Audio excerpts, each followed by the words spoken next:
Pero bakit parang galit ka? Pero bakit kasalanan ko parang kasalanan ko?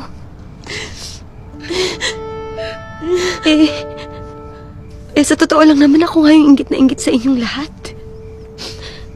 Kasi meron kayo ng mga bagay na sana meron din ako. Sana meron ako ng maternal instinct mo.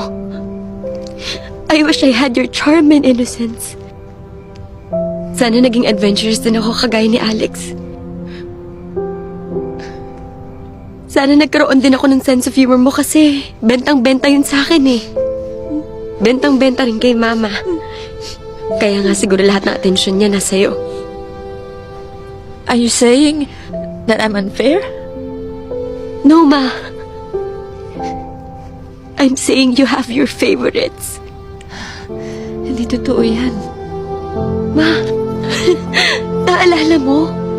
Nung grade school ako, di ba graduate ako ng valedictorian tapos ang dami kong medals. Tapos si Teddy isa lang. Pero siya pa rin yung pinuri mo. Tapos naalala mo nung umuwi ako sa bahay tapos gutom na gutom ako. Tapos nagalit ka sa akin kasi kinain ko yung ulam na tinabi mo para kay Teddy. Tapos umuwi ka galing Divisoria, meron kang dalang mga tats. Tapos ang sabi mo sa akin, wag muna akong pumili kasi pipili si Teddy. Siya yung panganay, dapat siya yung pumili. I'm sorry.